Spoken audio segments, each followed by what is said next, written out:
नाज़रीन, पाकिस्तान एक बार फिर खतरनाक सूरत हाल के दहाने पर है। कालेदम तहरीक लब्बैक एक बार फिर हुकूमत के लिए मुश्किल बनती नजर आ रही है, क्योंकि मुआहदे की खिलाफ वर्जी और TLP सरबराह साद रिजवी को रिहा न करने पर कालेदम तहरीक लब्बैक पाकिस्तान ने इस्लामाबाद की जानिब लॉन्ग मार्च का ऐलान कर दिया। ऐलान के मुताबिक कल जुम्मे की नमाज के बाद तहरीक लब्बैक का नामूस रिसालत मार्च लाहौर के चौक यतीम खाना से इस्लामाबाद की जानिब रवाना होगा। ऐलान में कहा गया है कि पुरअमन लॉन्ग मार्च का मकसद हुकूमत के साथ मुआहदा पर मुकम्मल अमल दरामद करवाना है।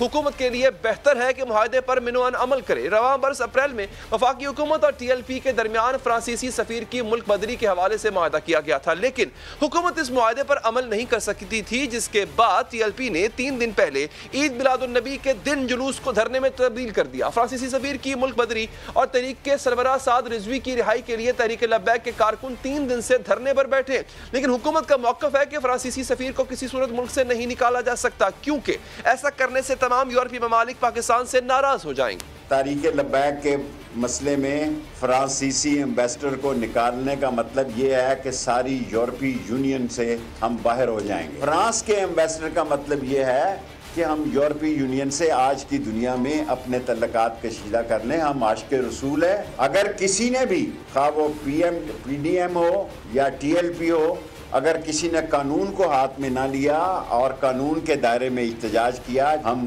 कोई एक्शन नहीं लेंगे। और अगर किसी ने कानून को हाथ में लिया, फिर कानून अपने एक्शन में होगा और कानून उनको हाथ में लेगा। हुकूमत की जानिब से इस मौक़िफ़ के सामने आने के बाद TLP ने एहतजाजी धरने को लॉन्ग मार्च में बदलने का ऐलान कर दिया है। इस वक्त धरने की क्या सूरत हाल है और हुकूमत तहरीक लब्बैक के दरमियान क्या मुज़ाकरात चल, ताज़ा सूरत हाल जानेंगे हमारे नुमाइंदे रियाज अहमद से। रियाज साहब, ये बताइएगा कि ये जो धरना है ये कब तब्दील होगा? एग्जैक्टली कोई टाइम बताया गया है जुम्मे के बाद का, कब तब्दील होगा? इसके साथ साथ क्या यहीं से जुलूस शुरू हो जाएगा, लॉन्ग मार्च शुरू हो जाएगा इस्लामाबाद की तरफ? शुरुका की एक अंदाज़न तादाद बताइएगा। इसके साथ साथ क्या जो पुलिस है वो वहाँ पे मौजूद है? क्या हुकूमत कोई कोशिश कर रही है इनसे मुज़ाकरात करने की या फिर इनको रोकने की? जी बिल्कुल, मैं आपको बताऊं कि अभी तक हुकूमती कोई नुमाइंदा जो है वो जो इस कालादम तंजीम के जो कारकुन हैं उनसे मुज़ाकरात के लिए यहाँ पर नहीं पहुँचा, चूँकि यतीम खाना चौक से साथ ही ये स्कीम मोड़ है जहाँ पर इनका मरकज़ है, उनका मरकज़ है, वहाँ पर ये धरना दिए बैठे हैं। पहले कुछ देर पहले ये बाबू साबू चौक में भी बैठे थे, लेकिन चूँकि उनकी तादाद कम थी, अब वो पैदल वहीं से चलकर स्कीम मोड़ यानी यतीम खाना चौक में वो धरने में शरीक हो चुके हैं। धरना जो है वो अभी जारी है। ये जो लॉन्ग मार्च की जो सूरत इख्तियार करेगा वो कल नमाज जुम्मा के बाद जो है वो लॉन्ग मार्च का इन्होंने ऐलान किया, तो नमाज जुम्मा के बाद ही वो लॉन्ग मार्च करेंगे। अभी तक जो है पुलिस ने, जिस जगह पर मैं खड़ा हूँ ये उनके मरकज़ से 2.5 किलोमीटर के फासले पर, और आप मेरे अकब में देख रहे हैं कि ये कंटेनर लगा दिए गए हैं। यहाँ पर तमाम रास्ता है, पुलिस की भारी नफरी मौजूद है। तकरीबन 7000 के करीब पुलिस एहलकार जो हैं वो यहाँ पर तैनात हैं। और इसके अलावा जो मुल्हिका इलाके हैं जिनमें गुलशन आबी है, समनाबाद है, शेरा कोट है, नवा कोट है, सब्ज़ाजार है और इकबाल टाउन, वहाँ पर वाईफाई और इंटरनेट की जो सर्विस मुकम्मल तौर पर बंद है। चूँकि ये कंटेनर लगाए गए हैं, जिन शाहराह पर कंटेनर लगाए गए हैं, बाबू साहब यतीम खाना चौक पर कंटेनर लगाए गए हैं, बाबू साहब के करीब कंटेनर लगाए गए हैं। इसके अलावा मंसूरा के करीब वहाँ पर भी कंटेनर लगा दिए गए हैं, जिसकी वजह से जो शहरी हैं उनको ट्रैफिक में खासी मुश्किलात का सामना, और जो मुल्का सड़कें हैं वहाँ पर ट्रैफिक का दबाव बढ़ गया। लेकिन ट्रैफिक पुलिस के एहलकार वहाँ पर मौजूद हैं, वो साथ साथ लोगों को गाइड भी कर रहे हैं, लेकिन चूँकि रश ज़्यादा है लोगों को थोड़ी सी मुश्किलात का सामना है। वाईफाई और इंटरनेट बंद होने से लोगों को खासी मुश्किलात का सामना है। यहाँ पर अब कुछ देर पहले हम यहाँ पर खड़े हुए थे तो यहाँ से लोग कंटेनर के नीचे से भी गुजरते हुए हमने देखे हैं, और उनको जब बताया कि ये ख़तरा है आपकी जान को, तो उनका ये कहना था कि हमने अपने घर भी जाना है, हमारे बच्चे घर पर हमारा इंतज़ार कर रहे हैं, हमें किसी सूरत घर भी जाना है। लेकिन अब वो उस ख़तरात को बलाए ताक रखते हुए वो कंटेनर के नीचे से गुजर कर अपनी मंजिल की तरफ जा रहे थे। कोई घरों को जा रहा था, कोई ज़रूरी अशिया ख़रीदने के लिए वहाँ से जा रहा था। लेकिन पुलिस की भारी नफरी यहाँ पर मौजूद है और तमाम के तमाम लटबरदार हैं ताकि किसी भी किस्म का कोई ऐसा रियाज साहब, ये बताइएगा कि इतनी बड़ी तादाद में कंटेनर, तो जैसा कि आपने बताया कि 7000 के करीब पुलिस एहलकार वहाँ पे मौजूद है, ऐसा लग रहा है कि हुकूमत पंजाब लॉन्ग मार्च के लिए इनको नहीं जाने देगी, इनको रोका जाएगा जब कल बाद नमाज जुम्मा की लॉन्ग मार्च का ऐलान होगा। अच्छा, ये बताइएगा कि क्या इस सिलसिले में पंजाब गवर्नमेंट के किसी नुमाइंदे से आपकी बात हुई, उनका क्या लाएमल है, इनको रोका जाएगा या जाने दिया जाएगा? और क्या और भी लोग आ रहे हैं धरने में शरीक हो रहे हैं, मुल्क भर से या बाकी शहरों से भी लोग आ रहे हैं इस जगह पे शरीक होने के लिए?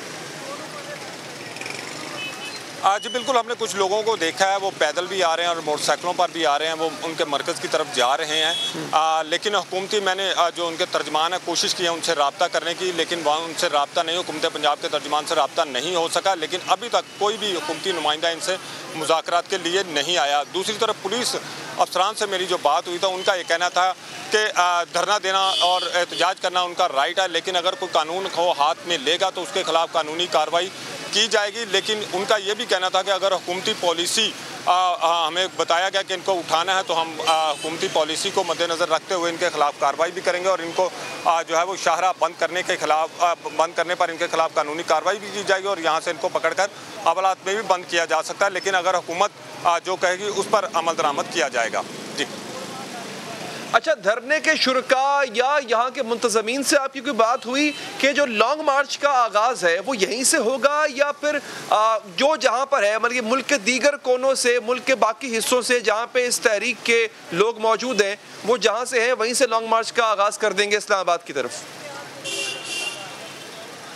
जी बिल्कुल ऐसा है। कुछ जो धरने के जो लोग हैं उनके हमारी बात हुई तो उनका ये कहना था कि मेन जो धरने का लॉन्ग मार्च का जो पॉइंट है वो यही है, यहीं से लॉन्ग मार्च का आगाज़ होगा। लेकिन चूँकि हुकूमत ने जगह जगह उनके लिए रुकावटें खड़ी की हुई हैं तो हमने अपने कारकुनों को जो है मुख्तलिफ़ तरीक़ों से मैसेजेस पहुँचाए हैं, उनको फ़ोन पर भी बात की है कि वो जहाँ से भी हैं वो इस्लामाबाद की तरफ अपना रुख कर लें और जहाँ जहाँ से लोग इकट्ठे हों वहीं से वो लॉन्ग मार्च की सूरत में इस्लामाबाद पहुँचे और पिंडी में तमाम लोग इकट्ठे होंगे और उसके बाद वो आगे जो है इस्लामाबाद की तरफ जाएंगे। ठीक है रियाज साहब, बहुत बहुत शुक्रिया तफसीलात से आगाह करने के लिए। नाज़रीन, तहरीक इंसाफ हुकूमत अवाम के मसाइल हल करने के बजाय उनके जख्म कुरेदती है और फिर उन जख्मों पर नमक छिड़कती है।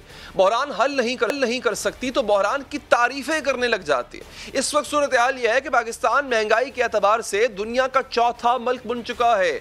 अवाम के खर्चे उनकी आमदन से बहुत ज्यादा बढ़ चुके हैं। नाज़रीन, पल्स कंसल्टेंट के ताज़ा सर्वे में 68% अवाम ने कहा है कि उनके अखराजात उनके काबू से बाहर हो चुके हैं। 30% पाकिस्तानियों ने कहा कि वो इजाफी नौकरियां करने, ओवर टाइम लगाने पर मजबूर हो चुके हैं। 30% पाकिस्तानियों ने कहा कि वो उधार लेने पर मजबूर हो चुके हैं। 37% पाकिस्तानी कहते हैं कि मजबूरन इन्हें अपनी ज़रूरी खर्चे कम करने पड़े हैं। अवाम की मायूसी बेबसी की इंतहाओं को छूने के बाद अब गुस्से में बदलने लगी है। खैबर पख्तूनख्वा के ज़िला मर्दान में तो एक शख्स ने मस्जिद के लाउड स्पीकर पर हुकूमत को बद्दुआएं देना शुरू कर दी और लोगों से भी कहा कि वो दुआ करें इस हुकूमत से जान छूट जाए। जानिब तो अवाम बेहाल है, दूसरी जानिब हुकूमत में शामिल अफराद के बयान उनकी हालत का मजाक उड़ाते महसूस होते हैं। मुल्क में डॉलर की कदर हर रोज बढ़ती जा रही है, रुपया गिरता जा रहा है। इस वक्त $1 173 रुपए का मिलता है, लेकिन स्टेट बैंक के गवर्नर कहते हैं रुपए की कदर गिरने का तो फायदा है उन लोगों को फायदा है जिनके प्यारे बाहर के ममालिक में कमाते हैं और पैसे पाकिस्तान भेजते। तो अगर डॉलर की कीमत बढ़ेगी तो उन पाकिस्तानियों को आने वाले पैसे भी बढ़ जाएंगे जो उनके प्यारे उनको बाहर से जो ओवरसीज़ पाकिस्तानियों की फैमिलीज़ पाकिस्तान में, उनको क्यों फ़ायदा होता है? क्योंकि हमारे ओवरसीज़ पाकिस्तानी जो इन मुल्कों से पैसे भेज रहे हैं उसकी जो तादाद है वो बढ़ती जा रही है एक्सचेंज रेट की वजह से। एक्सचेंज रेट के ऊपर जाने से कुछ लोगों का नुकसान है लेकिन कुछ लोगों का फ़ायदा है। इस तरह के फायदे बताने वालों में खैबर पख्तूनख्वा के वजीर शौकत यूसुफजई भी शामिल हैं। वो भी कह चुके हैं कि पेशावर ट्रांसपोर्ट मंसूबे की लागत बढ़ी तो कोई बात नहीं, डॉलर की कीमत बढ़ने का भी तो फायदा हुआ है। वज़ीर आज़म के मुआवन खुसूसी शहबाज गिल ने भी आज महंगाई के पिसे अवाम के जख्मों पर खूब नमक छिड़का। उन्होंने कहा कि महंगाई बेशक है लेकिन दुनिया में जो महंगाई हो रही है पाकिस्तान में इससे आधी से भी कम है। क्या पाकिस्तान में पूरी दुनिया जितनी महंगाई हुई है? बिल्कुल नहीं। क्या पाकिस्तान में दुनिया से आधी महंगाई हुई है? जी तकरीबन आधी से भी कम महंगाई हुई है। आज पाकिस्तान की महंगाई को बाकी दुनिया की महंगाई का निस्फ करार देने वाले शहबाज गिल इससे पहले महंगाई और मईशत का एक ऐसा रिश्ता जोड़ चुके हैं कि जिसे उनकी बात समझ आ जाए तो वो महंगाई को अच्छा समझने लगेगा। ਤੁਹਾਨੂੰ ਛੋਟੀ ਜੀ ਗੱਲ ਸਮਝਾਉਣ ਦੀ ਕੋਸ਼ਿਸ਼ ਕਰਾਂਗਾ ਕਿ ਮਹਿੰਗਾਈ ਕਿਉਂ ਵੱਧ ਰਹੀ ਹੈ। ਇਹ ਹੁਣੇ ਹੀ ਤੁਸੀਂ ਇੱਥੋਂ ਗੱਡੀ 'ਚ ਬੈਠੋਗੇ ਤੇ ਜਿਸ ਵੇਲੇ ਤੁਸੀਂ ਗੱਡੀ 'ਚ ਬੈਠ ਕੇ ਤੇ ਤੁਸੀਂ ਚਲਾਓਗੇ ਆਪਣੀ ਗੱਡੀ ਸੜਕ ਦੇ ਉੱਤੇ ਔਰ ਉਹਨੂੰ ਰੇਸ ਦਾ ਪੈਡਲ ਦਬੋਗੇ ਤੇ ਤੁਹਾਡੀ ਗੱਡੀ 'ਚ ਇੱਕ ਸੂਈ ਲੱਗੀ ਹੁੰਦੀ ਹੈ ਆਰਪੀਐਮ ਦੀ, ਉਹ ਉੱਤੇ ਜਾਏਗੀ। ਗੱਡੀ ਤੇਲ ਵੀ ਜ਼ਿਆਦਾ ਖਾਏਗੀ ਔਰ ਸਪੀਡ ਵੀ ਜ਼ਿਆਦਾ ਪਕੜੇਗੀ, ਸਫ਼ਰ ਵੀ ਕੱਟੇਗਾ। ਇਹ ਬਿਲਕੁਲ ਮੁਲਕ ਦੀ ਇਕਨੋਮੀ ਇਸੇ ਤਰੀਕੇ ਨਾਲ ਹੁੰਦੀ ਹੈ। जबकि वजीर अमूर कश्मीर को लगता है कि मुल्क में 9% महंगाई तो कोई महंगाई है ही नहीं। उन्होंने तो आवाम को महंगाई झेलने का एक नादिर फार्मूला बता दिया। वो फार्मूला ये है कि महंगाई जितने फीसद बढ़ती जाए अपनी रोटी में से उतने नवाले कम करते। आज हम बात करते हैं कि चीनी महंगी है। चीनी कितनी महंगी है? 9% इन्फ्लेशन। तो कितना फर्क पड़ गया 9% से? अगर मैं एक चाय के चम्मच में 100 दाने डालता हूँ तो अगर 9 दाने कम हो जाए तो क्या अपनी कौम और अपनी बच्चों के लिए मेरी चीनी मुझे कम मीठी लगती है? हम इतनी कुर्बानी नहीं कर सकते? अगर 9% इन्फ्लेशन है, मैं 100 निवाले खाता हूँ आटे के, तो अगर 9 निवाले कम खा लूं तो अपनी कौम के लिए मैं 9 निवालों की कुर्बानी नहीं कर सकता? जो हल अली अमीन गंडापुर बता रहे हैं, हुकूमत के सभी लोग महंगाई का यही आसान हल बताते हैं। वो ये कि जो चीज़ महंगी हो जाए वो इस्तेमाल करना ही छोड़ दें। आटा महंगा हो तो रोटी खानी छोड़ दें, टमाटर महंगे हो तो वो इस्तेमाल करना छोड़ दें, चीनी महंगी हो तो चीनी छोड़ दें, गैस महंगी हो तो पानी गर्म करना छोड़ दें। जिस तरह डॉलर की कीमत बढ़ने के फवायद बताए जाते हैं, बल्कि इस तरह के फवायद महंगाई बढ़ने के भी बयान किए जाते हैं। जरा सुनिए। चीज ऊपर नीचे होती है, उसमें वो जिनको फायदा हो रहा है वो भी हमारे ही भाई हैं। आलू सस्ते हो गए थे, कितना बड़ा नुकसान हुआ आलू में किसानों को उसका। अगर इससे कोई महंगाई से किसी चीज को फायदा हो रहा है, टमाटर किसका टमाटर है? हमारे जमींदारों ने उगाया हुआ है ना। अगर इस तरह कोई चीज महंगी हो भी रही है, उससे फायदा उस ज़राअत और किसान को हो रहा है कि जो हमारे में से ही है, और 10 करोड़ है इस मुल्क का। एक जानिब सेनेट को बताया जाता है कि पढ़ी लिखी आबादी के 24% ग्रेजुएट्स बेरोजगार हैं। एक चपड़ासी की असामी आए तो एमफिल पास हजरात भी अप्लाई करते हैं। दूसरी जानिब मुल्क के वज़ीर इत्तलात कहते हैं कि उनकी हुकूमत तो 3 साल में 1 करोड़ से ज़ायद नौकरियां दे चुकी। 40,000 नौकरी तो सिर्फ हेल्थ डिपार्टमेंट पंजाब ने नौकरी दी है, और उसके बाद जो लोग बाहर गए हैं तकरीबन 16.5 लाख लोग जो हैं वो पाकिस्तान से बाहर ओवरसीज पाकिस्तानीज में जो हैं वो गए हैं। इसके साथ मैं आपको बाकी तमाम महकमों से नौकरियों की लिस्ट दे के दूंगा। 3 साल में 1 करोड़ नौकरियों से कहीं आगे जा चुका है। ख्वाब दिखाकर वादे करके इक़्तिदार में आने वाली तहरीक इंसाफ आवाम से किए वादे तो पूरे न कर सकी, लेकिन अपने बयानात से आवाम के जख्मों पर नमक जरूर छिड़क रही है। बात करेंगे तज्जियाकार जनाब इरशाद भट्टी साहब से। साहब ये किस तरह के मंतक दिए जाते हैं? जैसे कि मैंने 2-3 तो सुनवा चुका हूं, बल्कि ज्यादा सुनवा चुका हूं, लेकिन जो हालिया बिल्कुल फ्रेश है जो कि गवर्नर स्टेट बैंक का है कि डॉलर के ऊपर जाने से किसी का फायदा होगा। वो किसी कौन है? वो है ओवरसीज पाकिस्तानी। वो डॉलर भेजेंगे, पैसे ज्यादा बन जाएंगे। सर ये पल्स ऑफ विजडम जब दिए जाते हैं तो आवाम के जख्मों पर नमक छिड़कने के बराबर होते हैं। आपको क्या लगता है ये ऐसे बयानात जानबूझ के दिया जाता है या फिर भोलापन होता है कि ऐसे बयानात दे दिए जाते? नहीं, ये कुछ लोग तो स्पिन दे रहे होते हैं, बेवकूफ़ बना रहे होते हैं। और अल्लाह के फजल से मैं माजरत चाहता हूँ अपनी कौम से, मैं भी उसमें शामिल हूँ। हम बेवकूफ़ बनने में माहिर हैं, कमाल के माहिर। ओहो हो बेवकूफ़ यानी जानबूझ कर बेवकूफ़ बन जाते हैं। हमें किस ने नहीं बेवकूफ़ बनाया। एक आया, उसने कहा मैं रोटी कपड़ा और मकान दूंगा, और फिर उसके बाद नतीजा क्या निकला? 0। दूसरा आया, उसने कहा मैं मुल्क को एशियन टाइगर बना दूंगा, और नतीजा क्या निकला? 0। फिर उन्होंने उसी यानी नवाज शरीफ ने कहा कि आओ कर्ज उतारते हैं, मुल्क संवारते हैं, नतीजा क्या निकला? 0। तीसरे आ गए रियासत मदीना बनाने वाले। अब ये रियासत मदीना बनेगी कितनी बन गई है? मॉडरेशन वाले भी आए थे सर। कौन से वाले? एनलाइटन मॉडरेशन वाले। वो उसका नाम लेना अक्सर भूल जाते हैं सर। रोशन पाकिस्तान, सबसे पहले पाकिस्तान, एनलाइटन मॉडरेशन, वो आप पता नहीं क्यों भूल जाते हैं सर।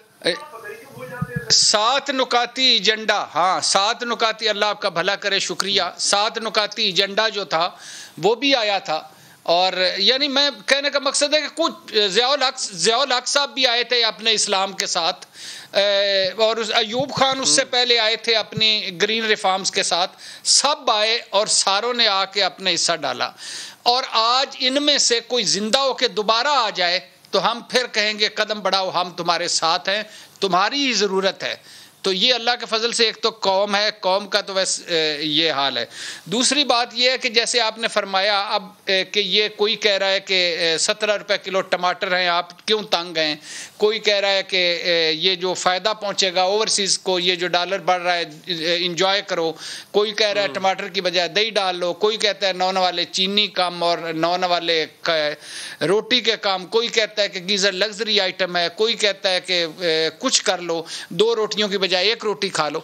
ये सारे एक मखलूक है, एक तो इन सारों को शुरू से एंड तक देखें, एक आध हो सकता है मैं गलत हो जाऊं उसमें, एक आध बंदे के, बाकी यानी बड़ी हम इन बड़ों की बात कर लेते हैं। इमरान खान साहब ने सारी उम्र बजट नहीं बनाया, सारी उम्र। इमरान खान साहब से पूछ लेना आज जाके कि टमाटर कितने रुपए किलो है, या घी कितने रुपए किलो है, या प्याज कितने रुपए किलो है, हालांकि रोज़ मीटिंग्स लेते हैं, नहीं पता होगा।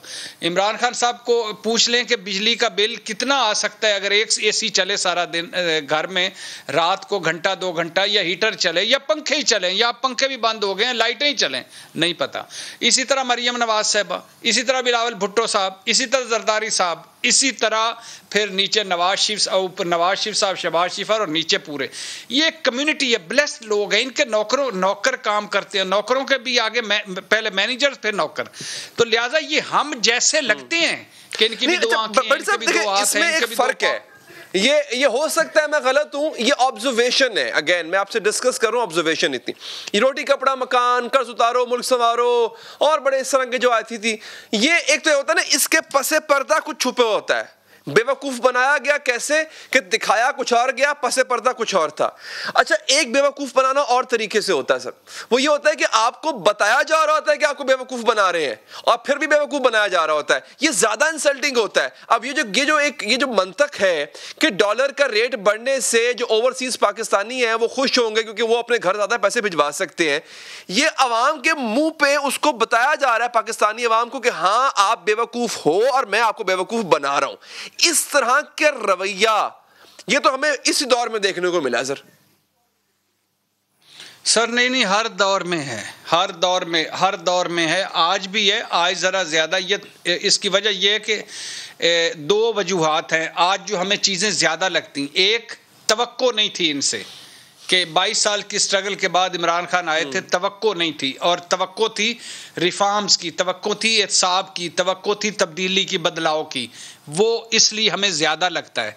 दूसरी वजह इसलिए भी ज़्यादा लगता है कि ये नालायक निकले, नाहिल निकले, इनकी पॉलिसियाँ गलत, इनके फैसले गलत, और हर फैसले नोटंकी फैसला, कोई भी फैसला ले लें, 3.25 सालों में कोई फैसला इन्होंने बर वक्त किया हो और वक्त बर वक्त किया और उसको इतना न लटकाया हो कि वो मुल्क की बहरान बन गया, कोई फैसला वो।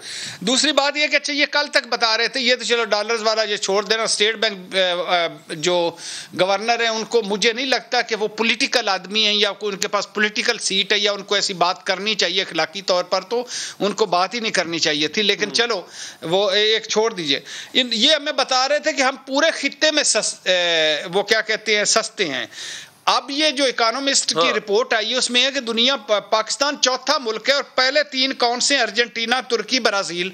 ये हमारे खित्ते में थोड़ी है अर्जेंटीना, तुर्की, ब्राज़ील, हमारे खित्ते में है भारत, वो 16वें नंबर पर है। बांग्लादेश भी हमसे बेहतर, श्रीलंका भी हमसे बेहतर, नेपाल भी हमसे बेहतर, भूटान भी हमसे बेहतर, ईरान भी हमसे बेहतर, सारे अरब ममालिक हमसे बेहतर। अच्छा, फिर दूसरी बात, डॉलर हमारे यहाँ, वैसे तो इमरान खान ने कहा था पाकिस्तान ऊपर जाएगा, लेकिन अल्लाह के फजल से वो गलती से डॉलर ऊपर जा रहा है, वो 175 रुपए हो गया है। अब डॉलर पे यानी जो टका है, मैं अगर गलत नहीं हूँ, हो सकता है 75 रुपए का भारत में डॉलर है, हो सकता है मैं आप इसको करेक्ट कर दें कि 75 रुपए में 1 डॉलर है भारत में, और 85 रुपए में 1 टका है बांग्लादेशी, और हम 175 पे हैं। और अभी जो IMF की शराइत हैं, ये इसमें हमने इसको 190 और फिर 200 टच करना है, और इसी तरह पेट्रोल आगे ले जाना है, और सारा कुछ आगे सारा कुछ करना है। तो ये और फीकस, अच्छा, ये बड़ी साहब जब ये सब कुछ हो रहा होगा सर कि डॉलर 200 टच कर रहा होगा, अल्लाह ना करे ऐसा हो, हमारे मुंह में खाक, लेकिन नजर आ रहा है डॉलर 200 टच कर रहा होगा, पेट्रोल जो है वो भी हवा में उड़ रहा होगा, हर चीज महंगी होगी, तब भी यही दलील सुनने को मिलेगी कि देखें जनाब, खित्ते में तो सबसे ज्यादा हम, सबसे कम सस्ते महंगे हम हैं। खित्ते को देखें आप सर, पाकिस्तान में डॉलर हालिया दिनों में 12% नीचे गया है, बांग्लादेश में 1.1 या इससे भी शायद कम होगा, इंडिया में भी। तो हम सर यही दलील सुनने को मिलेगी हमें वुज़रा से, मुशीरान से, तर्जुमानों से। सर बिल्कुल ये इसी तरह, इसी मोहब्बत, इसी लगन और इसी हिम्मत से लगे रहेंगे। बात यह है कि दुआ करें कि ये जो हमारा टार्जन शौकत तरीन जो नैब का मुल्ज़म है जो आया था और जिसने आने से एक हफ़्ता पहले कहा था कि इस हुकूमत ने मईशत का भट्ठा बिठा दिया और मैं आके सेट करूँगा, और जिसने कहा था कि मैं IMF की सख्त शराइत नहीं मानूंगा, और जिसने कहा था कि मुझे मईशत और GDP इतनी हीटअप हो जाएगी होने का ख़तरा है कि मुझे तो डर है कि मैं उसके डील कैसे कर सकूं।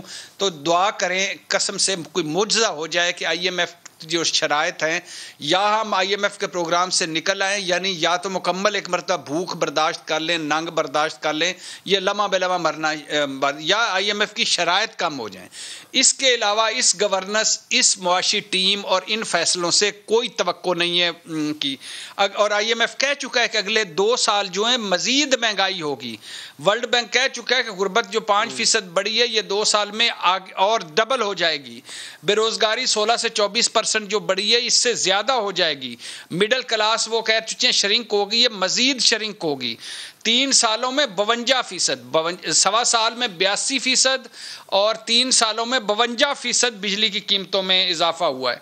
यानी आप अंदाज़ा कर सकते हैं कि जो 9 रुपये 10 रुपये का फ़ी यूनिट बिजली का था वो 25 का है। वैसे तो 16-17 कह रहे हैं, 18 कह रहे हैं, लेकिन एक्चुअली 25 का है।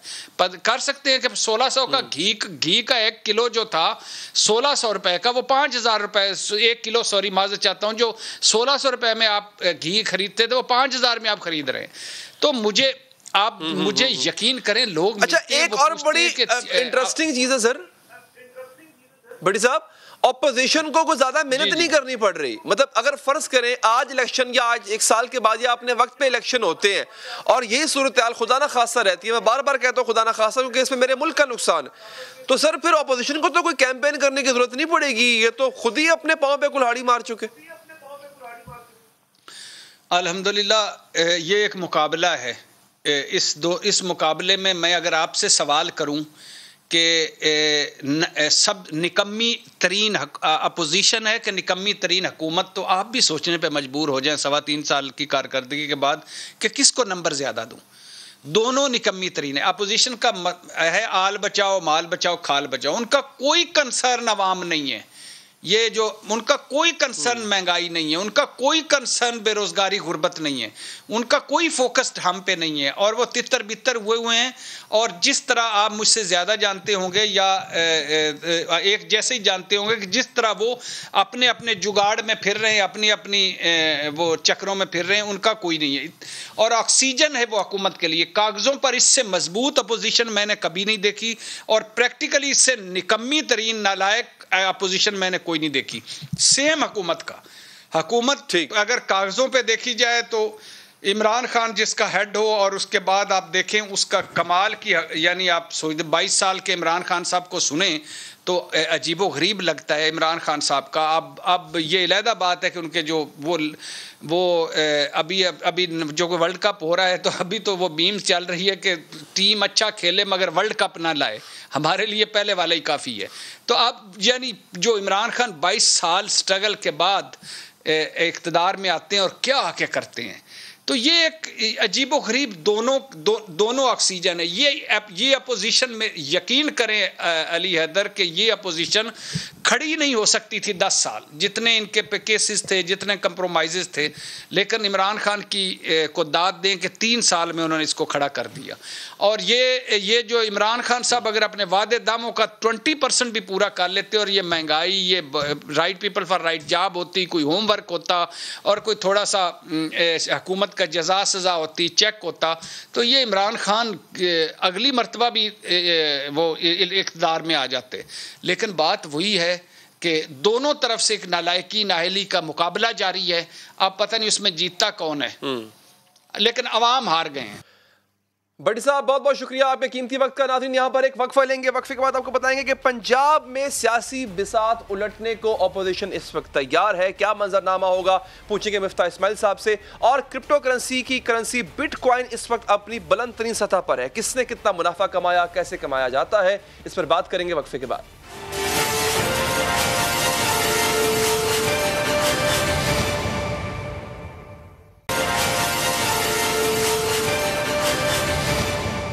नाज़रीन, मुल्क में जारी हलचल सियासी मंजरनामे पर बड़ी तब्दीली के इशारे दे रही है। एक जानिब जलसे जुलूस होंगे, रैलियां और मुजाहरे होंगे और साथ ही लॉन्ग मार्च की सदाएं भी सुनी जा रही हैं। एहतजाजी सियासत के साथ साथ जोड़ तोड़ की सियासत के इशारे भी मिल रहे हैं। सियासी बिसात पर चालें भी चली जाएंगी, वफादारियां बदलने के लिए मेल मुलाकातें भी होंगी, हुकूमत को घर भेजने के लिए हर हरबा इस्तेमाल किया जाएगा। एक जानिब पीडीएम और पीपल्स पार्टी महंगाई के खिलाफ एहतजाजी तहरीक का आगाज कर चुकी है, जिसके तहत मुल्क भर में महंगाई और बेरोजगारी के खिलाफ रैलियां निकाली जा रही हैं। जुम्मे के दिन से मुल्क के बड़े बड़े शहरों में पीडीएम के प्लेटफॉर्म से महंगाई के खिलाफ एहतजाजी मुजाहरे किए जाएंगे।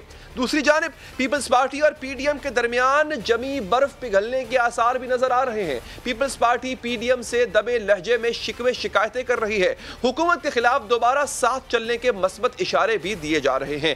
आज सुप्रीम कोर्ट के बाहर मीडिया से बात करते हुए पीपल्स पार्टी के रहनुमा कमर जमान कायरा ने एक बार फिर लॉन्ग मार्च की बात करते हुए पीडीएम से हतक आमेज रवैया अख्तियार करने का शिकवा किया है। अगर हमें पीडीएम से जो फौत हो गई है, अगर हमें पीडीएम से उस हतक आमेज रवैये का सामना ना होता और पीपल्स पार्टी उस फोरम के साथ होती तो आज तक ये हुक्मरान चल चुके होते। पीपल्स पार्टी के बदले हुए लहजे से ऑपोजिशन की नई सफबंदियों के इशारे मिल रहे हैं और सिर्फ पीपल्स पार्टी ही नहीं बल्कि पीडीएम रहनुमा भी पीपल्स पार्टी की जानिब हाथ बढ़ाते नजर आ रहे हैं। नून लीग के रहनुमा पीपल्स पार्टी को जोड़ तोड़ करके पंजाब हुकूमत गिराने की पेशकश कर रहे हैं। गुज़िश्ता रोज मुस्लिम लीग नून के रहनुमा राना सनाउल्लाह ने पंजाब में तहरीक अदम एतमाद लाने के लिए पीपल्स पार्टी को साथ चलने की ऑफर की थी, जिस पर पीपल्स पार्टी की जानिब से भी मस्बत रद्द-ए-अमल सामने आया।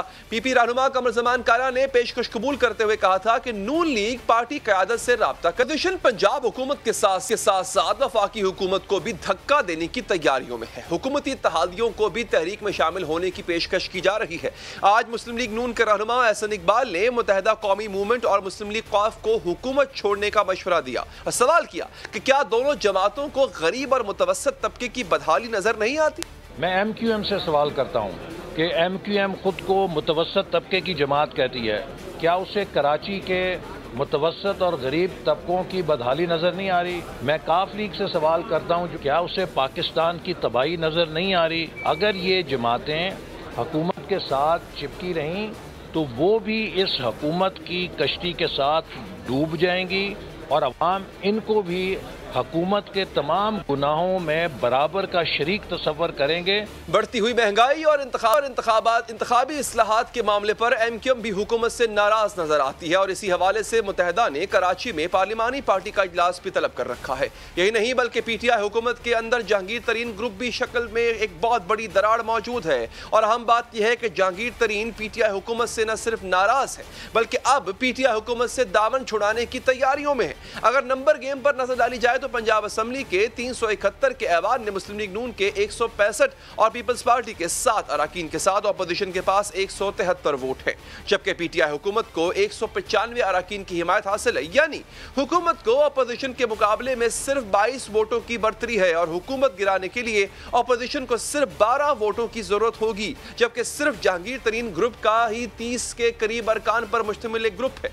एक जानिब जहांगीर तरीन ग्रुप और दूसरी जानिब ऑपोजिशन की जोड़ तोड़ की तलवार। ऑपोजिशन की एक संजीदा कोशिश पंजाब के तख्त को तख्ते में बदल सकती है, लेकिन क्या ऑपोजिशन ऐसा कुछ करने का इरादा भी रखती है? इसी पर बात करेंगे। मौजूद है नून लीग के रहनुमा जनाब मिफ्ताह इस्माइल साहब। मिफ्ताह साहब, शुक्रिया आपके कीमती वक्त का। सर, ये बताइएगा कि आपकी पॉलिसी अभी तक कंफ्यूजन का शिकार है। मेरी कल बात हुई थी मोहम्मद ज़ुबैर साहब से भी, उनसे भी मैंने यही पूछा। एक जानिब आप लोग कहते हैं हुकूमत को घर भेजेंगे, दूसरी जानिब आप कहते हैं नहीं 5 साल पूरे करने देंगे। अब ये जो ऑफर करवाई है राना सनाउल्लाह साहब ने, इसमें सर किस हद तक संजीदा है आपकी जमात? क्या ये पंजाब में ही ऑफर है कि हुकूमत को तब्दील किया जाए, अदम एतमाद लाया जाए, या फिर वफाक में भी?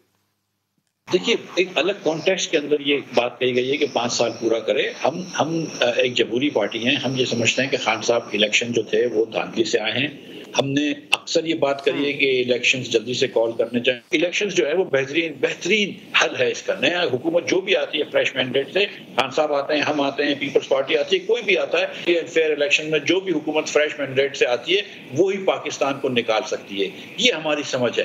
अब यहाँ पे पीटीआई जो है वो आपको पता है कि बैसाखियों से चली है पिछले 3 साल। अब अगर ये बात हो रही है कि बैसाखियाँ थोड़ी सी कम मजबूत हो गई हैं या बैसाखियाँ तो मजबूत हैं मगर शायद इतना साथ नहीं देंगी, तो खान साहब की हुकूमत रहती है, खान साहब के लोग, आप भी जानते हैं कि खान साहब के साउथ पंजाब के लोग जो हमारे मेंबरान होते थे, कुछ पीपल्स पार्टी के मेंबरान थे जो खान साहब से जाके मिले थे इलेक्शन के दिनों में, अब वो सब पर तोल रहे हैं, हमसे बातें कर रहे हैं, पीपल्स पार्टी से दीगर जमातों से बातें कर रहे हैं, टिकटों की बातें कर रहे हैं अगले इलेक्शन में। अच्छा। तो खान साहब ये कोalition मुश्किल से साथ रख सकेंगे।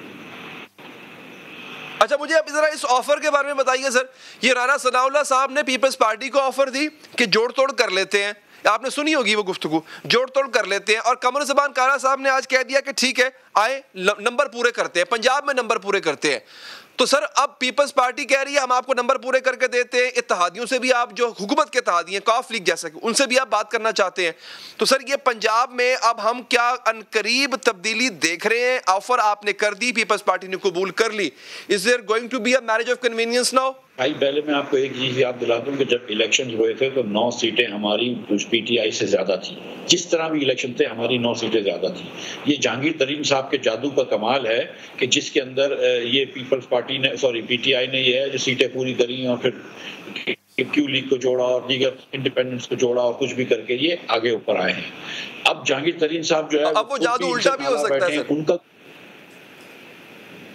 मतलब वो खुद उनसे नाला बैठे हैं, वो खुद कह रहे हैं कि भाई मैं इमरान खान के ऊपर इतने एहसान करे हैं, मैंने इसका मोहसिन हूँ, लेकिन इमरान खान हस्ब रिवायत इस मोहसिन को भी उसने जो है वो ठुकराया है या वक्त आने पे उसका साथ नहीं दिया है। तो जाहिर है कि जहांगीर तरीन के जो ग्रुप है, राजा रियाज साहब हैं, दीगर सूबे की असम्बली में लोग हैं, वो भी खुश नहीं है। और लेकिन आप एक बात सच सोचें कि अगर आपको 12 करोड़ लोगों का सूबा है पंजाब, अगर एक मुल्क होता तो शायद 10वां या 11वां दुनिया का बड़ा मुल्क होता है, उसमें आपको उस्मान बुज़दार से अगर काबिल आदमी नहीं मिल सकता सूबा चलाने में, तो क्या खान साहब सचमुच गुड गवर्नेंस में इंटरेस्टेड हैं? मुफ्ती साहब चलें, ये तो ठीक है, ये तो एक ऐसा नुक्ता है जो नून लीग के दोस्त दोहराते रहते हैं, लेकिन सर जवाब मुझे अभी तक तशना रह गया कि अब पीपल्स पार्टी की ऑफर कबूल कर ली गई है, फॉर्मली इस पर डिस्कशन हुई है, आपकी क़यादत से कबूल कर ली गई है, पीपल्स पार्टी कह रही है हम आपको बंदे पूरे करके देते हैं, तो क्या पंजाब में आप तब्दीली लाने जा रहे हैं? सर देखें, जब बलूचिस्तान में पिछली मरतबा सेनेट के इलेक्शन हुए थे, उस वक्त भी मोहतरम आसिफ जरदारी ने कयूम सुमरो साहब को भेजा था। उनका एक तरीका और है बंदे पूरे करने का, हमारा तरीका और है। लेकिन मैं ये बात समझता हूँ कि सियासत में कोई हरफ आखिर नहीं होता। हम पीपल्स पार्टी के साथ पहले भी बैठे थे, अभी भी बैठने के लिए तैयार हैं। ये हमारे भाई हैं, हमारे पाकिस्तानी भाई हैं, क्यों नहीं बैठेंगे उनके पास? उनसे भी बात करेंगे, कि सबसे बात करेंगे। पीटीआई का कोई ग्रुप होगा अगर जो इस वक्त इमरान खान की फस्ताई हुकूमत से खुश नहीं है, इमरान खान की महंगाई से खुश नहीं है, जो पीपल्स पार्टी पीटीआई के लोगों को लग रहा है कि अब इमरान खान की टिकट का बोझ वो नहीं उठा सकेंगे, हम सबसे बात करेंगे। सियासी लोग हैं, हम क्यों किसी से बात करना बंद करेंगे? अच्छा, तरीका जो भी हो, नहीं तरीके पे आपको एतराज़ नहीं होगा। पीपल्स पार्टी सर लेकिन वो जमात है, मिफ्ता इस्माइल साहब, आप भी जब इक़्तिदार में थे मरकज़ में और पंजाब में, और अभी भी हम टॉक शोज़ में सुनते रहते हैं, पीपल्स पार्टी की सिंध की गवर्नेंस पर भी ऐसे ही सवालात उठते हैं जैसे मरकज़ में या पंजाब में पीटीआई की गवर्नेंस पर उठते हैं। तो आपको लगता है People's Party will be a good partner आपके लिए, पंजाब में एक अच्छा पार्टनर साबित होगा गवर्नेंस के पॉइंट ऑफ व्यू से?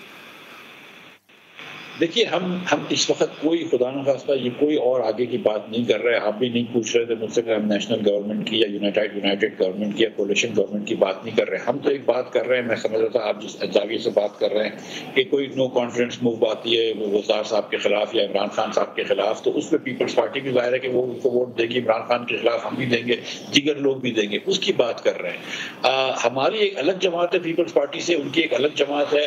जाहिर है हम समझते हैं कि उनकी गवर्नेंस सिंध के अंदर जो है वो इतनी मुस्बत नहीं है। सिंध पाकिस्तान में एक सबसे आगे हुआ करता था सूबा, आज नहीं रहा है। जो गवर्नेंस पंजाब में शहबाज शरीफ ने खास तौर पर दी है उसकी कोई मिसाल नहीं है। सिंध के अंदर खास तौर पर कराची के अंदर तो बहुत ज़्यादा नेग्लिजेंस है पीपल्स पार्टी की। तो बहुत सारी बातें हैं, हमारी एक डिफरेंट पॉलिटिकल पार्टी है, लेकिन इसका ये मतलब नहीं कि हम पीपल्स पार्टी के साथ बैठ के बात नहीं कर सकते। अच्छा सर, एक गिला था जब पीडीएम यूं कह लें कि बिखरना शुरू हुई, पीपल्स पार्टी अलहदा हुई, एनपी अलहदा हुई, तो एक गिला था नून लीग को भी और दीगर जमातों को भी कि हुकूमत की सहूलतकारी असल में पीपल्स पार्टी कर रही है। हम तो हुकूमत कब की गिरा देते, पीपल्स पार्टी ने जो है वो सहूलतकारी की। सेनेट इलेक्शन इंतखाबात जो है हालिया, वो इसका सबूत है आपके मुताबिक। तो अब ये जो पेशकश कर दी है सर पीपल्स पार्टी ने, मेरे ख्याल है ये गिला तो पीपल्स पार्टी से दूर हो गया होगा अब आपका। नहीं देखिए, हम ये मतलब गिले को और पीछे वो मतलब ये चीज़ें बुक्स को लेकर चलना नहीं चाहिए। हम समझते हैं कि लोगों ने ऐसी जो गिलानी साहब की इलेक्शंस थी, मुझे नहीं समझ में आई कि क्या ऐसा लीडर ऑफ द अपोजिशन बनना जो था वो मकसूद था कि हमने तमाम पीडीएम के वो सब इसको जो है वो जुटला दिया, या हमने जो भी बातें करी थी, वादे वहीद करे थे, उसके खिलाफ कर गए। लेकिन बहरहाल वो पीपल्स पार्टी की अपनी मर्जी है। लेकिन मैं फिर ये गुजारिश कर रहा हूँ कि देखें, हालात बदलते हैं, वक्त बदलते हैं, और ये अगर आपको याद है कि जब हमारी हुकूमत थी तो रोज खुर्शीद शाह साहब के साथ इमरान खान खड़े हुआ करते थे।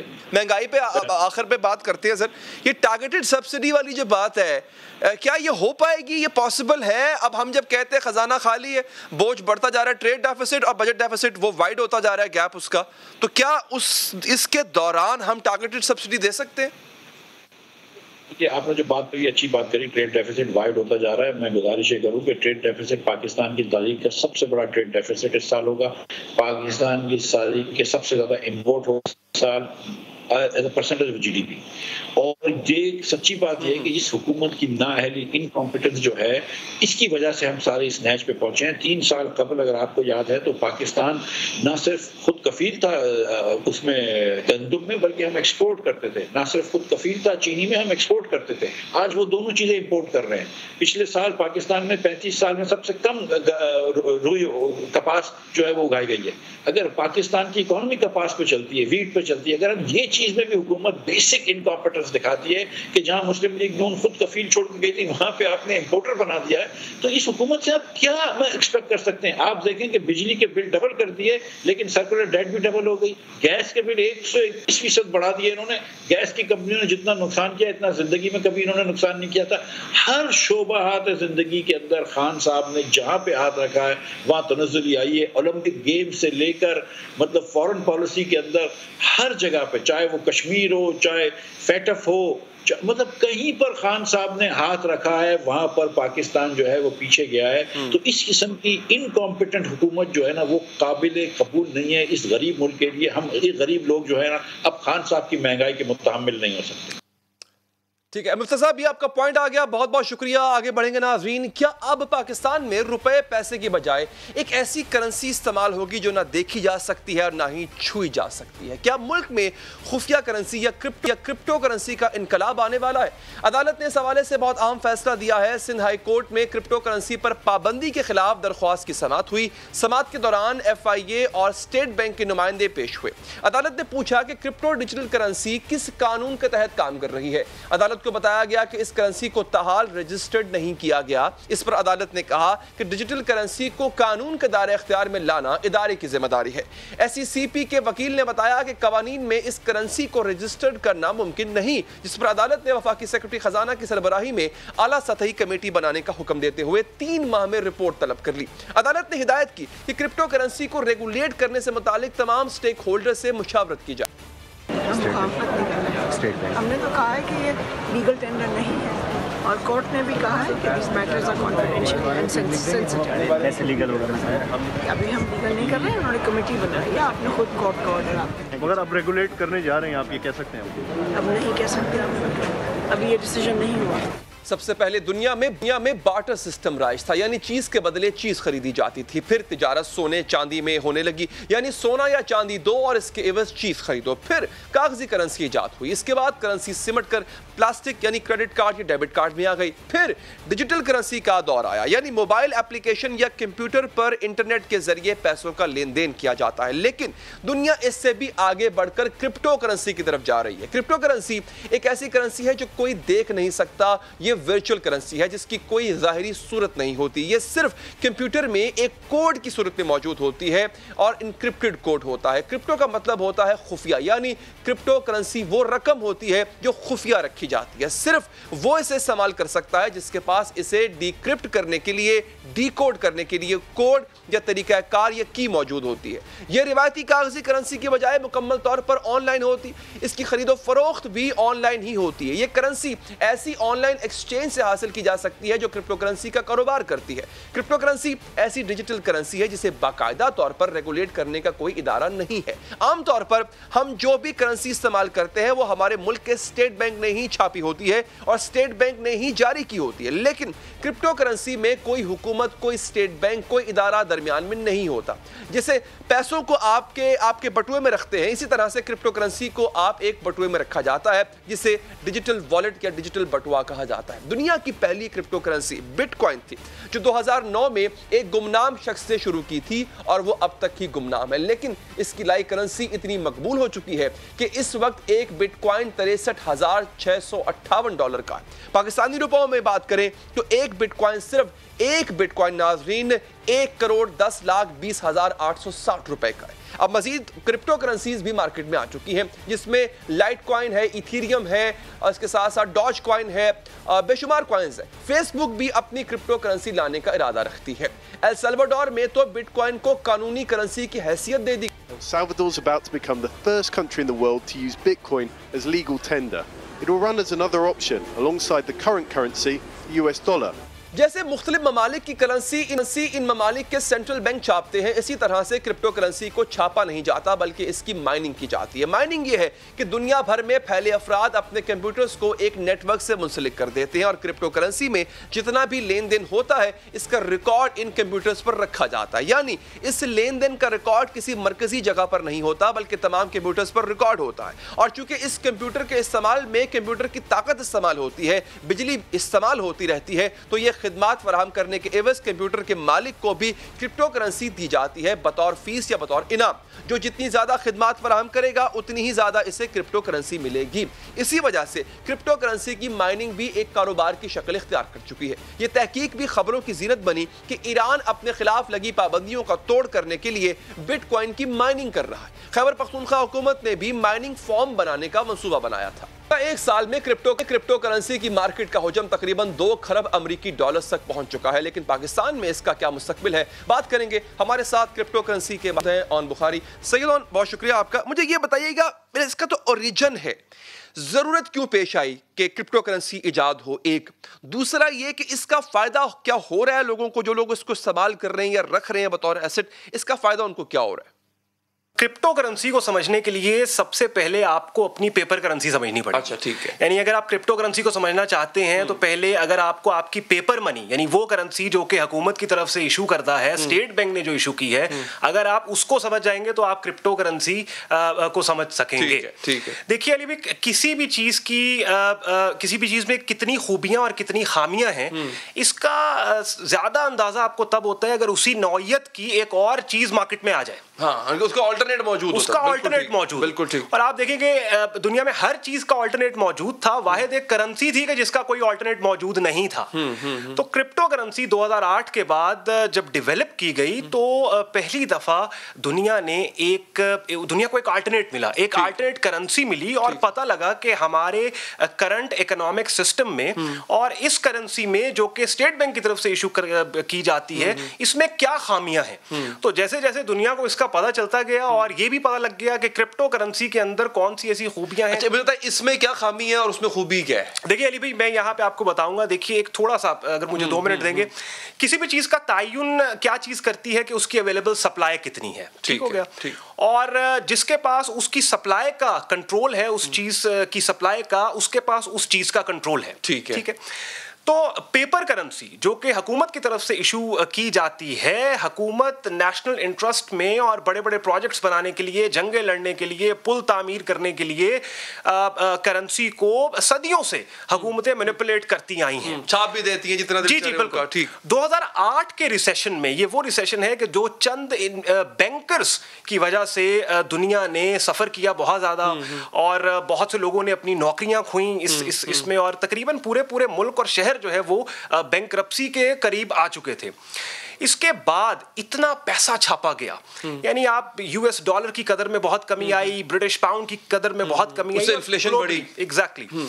तो वहां पे 2008 के बाद एक सोच डेवलप हुई, और ये सोच ऐसी थी कि जिसने ये कहा कि क्यों ना एक ऐसी करेंसी हो कि जिसकी ना तो वैल्यू का तायुन कोई तीसरा करे, ठीक है, और ना उसको कंट्रोल कोई तीसरा करे। यानी एक ऐसी करेंसी डेवलप की जाए कि जो डिजिटल हो, और एक ऐसे प्लेटफॉर्म, एक ऐसे सॉफ्टवेयर पे डेवलप की जाए कि जिस सॉफ्टवेयर पे इस करेंसी को स्टोर भी कर सकते हैं, रिकॉर्ड भी कर सकते हैं और ट्रैक भी कर सकते हैं। अच्छा, तो उस सॉफ्टवेयर का नाम ब्लॉकचेन है कि जिसके ऊपर एक डिजिटल एसेट डेवलप किया गया और फिर उसको करेंसी का नाम दे दिया। अच्छा, आपने एक बड़ी अच्छी बात की कि इसको आप ट्रैक भी कर सकते हैं, और ये एक ऐसी करेंसी है कि जो कि डिसेंट्रलाइज्ड है, इसे कोई एक जगह, कोई एक शख्स, कोई ग्रुप, कोई मुल्क, कोई हुकूमत कंट्रोल नहीं कर रही है। अच्छा, अब पाकिस्तान पे आते हैं। पाकिस्तान में हम देख रहे हैं रुझान इसका बढ़ रहा है। पाकिस्तान में जब रुझान बढ़ रहा है तो कहा जाता है जी इससे मनी लॉन्ड्रिंग हो जाएगी, ये एक ऐसी करेंसी है कि जो गलत इस्तेमाल हो सकती है। इसमें कितनी सच्चाई है? क्या इससे मनी लॉन्ड्रिंग को परवान चढ़ेगा इससे, अगर ऐसा होता है? ब्लॉकचेन टेक्नोलॉजी जिसके ऊपर क्रिप्टो करेंसी बेस कर रही है,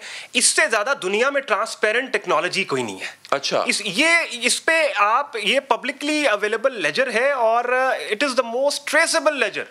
तो बिल्कुल मनी लॉन्ड्रिंग की जहां तक बात है, अगर आप इसको प्रॉपर तरीके से एक फ्रेमवर्क के अंदर इसको रखेंगे तो आप इसको ट्रैक कर सकते हैं। अच्छा, इसका फ्यूचर क्या है आज से, मतलब कहते हैं 4-5 साल के बाद?